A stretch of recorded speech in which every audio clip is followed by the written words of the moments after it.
How I Escaped from Cuba in 1969 in the Wheel Well of a Jet.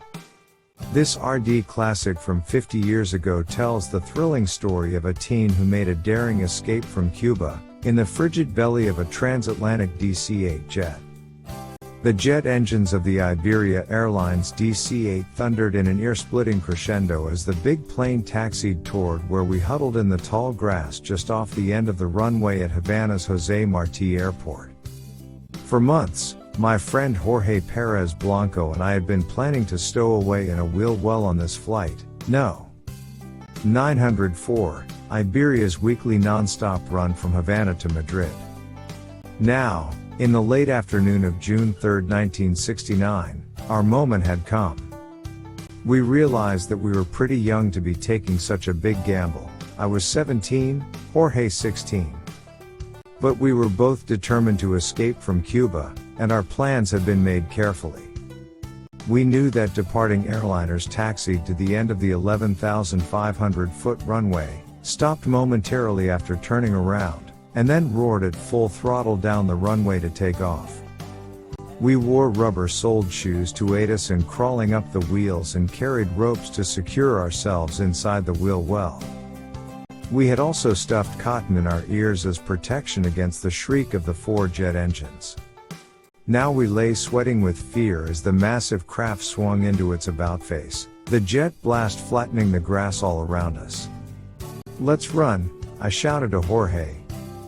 We dashed onto the runway and sprinted toward the left-hand wheels of the momentarily stationary plane.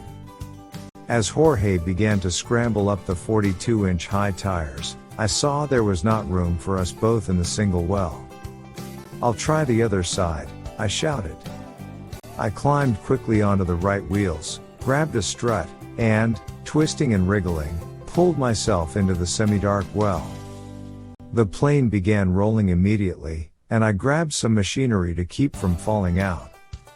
The roar of the engines nearly deafened me. As we became airborne, the huge double wheels, scorching hot from takeoff, began folding into the compartment. I tried to flatten myself against the overhead as they came closer and closer. Then, in desperation, I pushed at them with my feet. But they pressed powerfully upward, squeezing me against the roof of the well.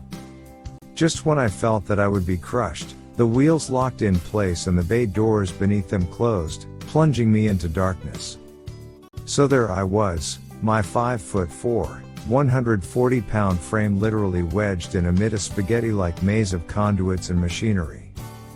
I could not move enough to tie myself to anything. Then, before I had time to catch my breath, the bay doors suddenly dropped open again and the wheels stretched out into their landing position.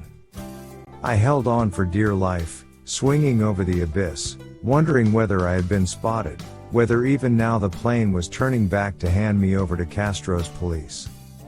By the time the wheels began retracting again, I had seen a bit of extra space among all the machinery where I could safely squeeze.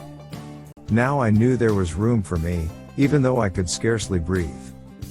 After a few minutes, I touched one of the tires and found that it had cooled off. I swallowed some aspirin tablets against the head-splitting noise and began to wish that I had worn something warmer than my light sport shirt and green fatigues. Up in the cockpit of the DC-8, Captain Valentin Vara del Rey, 44, had settled into the routine of the overnight flight, which would last 8 hours and 20 minutes. Takeoff had been normal, with the aircraft and its 147 passengers, plus a crew of 10, lifting off at 170 miles per hour. But right after liftoff, something unusual had happened. A light on the instrument panel had remained on, indicating improper retraction of the landing gear. "Are you having difficulty?" the control tower asked. "Yes," replied Vara del Rey. "There is an indication that the right wheel hasn't closed properly." "I'll repeat the procedure." The captain lowered the landing gear, then raised it again. This time, the red light blinked out. Dismissing the incident as a minor malfunction, the captain turned his attention to climbing to assigned cruising altitude. On leveling out, He observed that the temperature outside was 41 degrees below zero. Shivering uncontrollably from the bitter cold, I wondered if Jorge had made it into the other world well, and I began thinking about what had brought me to this desperate situation. I thought about my parents and my girlfriend, Maria Esther, and wondered what they would think when they learned what I had done. My father is a plumber, and I have 4 brothers and a sister. We are poor, like most Cubans. Our house in Havana has just one large room. Food was scarce and strictly rationed. About the only fun I had was playing baseball and walking with Maria Esther along the seawall. When I turned 16, the government shipped me off to vocational school in Betancourt, a sugarcane village in Matanzas province. There, I was supposed to learn welding, but classes were often interrupted to send us off to plant cane. Young as I was tired of living in a state that controlled everyone's life. I dreamed of freedom. I wanted to become an artist and live in the United States, where I had an uncle. I knew that thousands of Cubans had gotten to America and done well there. As the time approached when I would be drafted, I thought more and more of trying to get away. But how? I knew that 2 plane loads of people were allowed to leave Havana for Miami each day, but there was a waiting list of 800,000 for these flights. Also, if you signed up to leave, the government looked at you as a gusano, a worm, and life became even less bearable. My hopes seemed futile. Then I met Jorge at a Havana baseball game. We got to talking. I found out that Jorge, like me, was disillusioned with Cuba. The system takes away your freedom, forever, he complained. Jorge told me about the weekly flight to Madrid. Twice we went to the airport to reconnoiter. Once, a DC-8 took off and flew directly over us. The wheels were still down, and we could see into the well compartments. "There's enough room in there for me," I remember saying. These were my thoughts as I lay in the freezing darkness more than 5 miles above the Atlantic Ocean. By now we had been in the air about an hour, and I was getting lightheaded. Was it really only a few hours earlier that I had bicycled through the rain with Jorge and hidden in the grass? Was Jorge safe? My parents?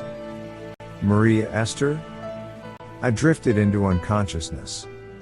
The sun rose over the Atlantic like a great golden globe, its rays glinting off the silver and red fuselage of Iberia's DC-8 as it crossed the European coast high over Portugal. With the end of the 5,563-mile flight in sight, Captain Vara del Rey began his descent toward Madrid's Barajas airport. Arrival would be at 8 a.m. local time, he told his passengers over the intercom, and the weather in Madrid was sunny and pleasant. Shortly after passing over Toledo, Vara del Rey let down his landing gear. As always, the maneuver was accompanied by a buffeting as the wheels hit the slipstream and a 200 miles per hour turbulence swirled through the wheel wells. Now the plane went into its final approach, now, a spurt of flame and smoke from the tires as the DC-8 touched down at about 140 miles per hour. It was a perfect landing, no bumps. After a brief post-flight check, Vara del Rey walked down the ramp steps and stood by the nose of the plane waiting for a car to pick him up, along with his crew. Nearby, there was a sudden, soft plop as the frozen body of Armando Socarrás Ramirez fell to the concrete apron beneath the plane. Jose Roca Lorenzana, a security guard, was the first to reach the crumpled figure. When I touched his clothes, they were frozen as stiff as wood, Roca Lorenzana said. All he did was make a strange sound, a kind of moan. I couldn't believe it at first, Vara del Rey said. But then I went over to see him. He had ice over his nose and mouth. And his color, as he watched the unconscious boy being bundled into a truck, the captain kept exclaiming to himself, "Impossible. Impossible." The first thing I remember after losing consciousness was hitting the ground at the Madrid airport. Then I blacked out again and woke up later at the Gran Hospital de la Beneficencia in downtown Madrid, more dead than alive. When they took my temperature, it was so low that it did not even register on the thermometer. Am I in Spain? Was my first question. And then, where's Jorge? Jorge is believed to have been knocked down by the jet blast while trying to climb into the otherworld well, and to have been put in prison in Cuba. Doctors said later that my condition was comparable to that of a patient undergoing deep freeze surgery, a delicate process performed only under carefully controlled conditions. Dr. Jose Maria Pajares, who cared for me, called my survival a medical miracle, and, in truth, I feel lucky to be alive. Editor's note: experts cited at the time of Socarrás Ramirez's flight estimated that at an altitude of 29,000 feet and a temperature of 41 degrees below zero, the approximate conditions in the wheel bed that day, a person would be expected to live only a few minutes. An engineer said the chances of not being crushed by the retracting double wheels were 1 in a million. A few days after my escape, I was up and around the hospital, playing cards with my police guard and reading stacks of letters from all over the world. I especially liked one from a girl in California. "You are a hero," she wrote, "but not very wise. My uncle, who lives in New Jersey, telephoned and invited me to come live with him. The International Rescue Committee arranged my passage and has continued to help me. I am fine now. I live with my uncle and go to school to learn English. I still hope to study to be an artist. I want to be a good citizen and contribute something to this country, for I love it here. You can smell freedom in the air. I often think of my friend Jorge. We both knew the risk we were taking and that we might be killed in our attempt to escape Cuba. But it seemed worth the chance. Even knowing the risks, I would try to escape again if I had to." Armando Socarrás Ramirez is now 69 and lives in Virginia. He retired from the transportation industry. He and his wife have 4 children and 12 grandchildren. This story originally appeared in the January 1970 issue of Reader's Digest.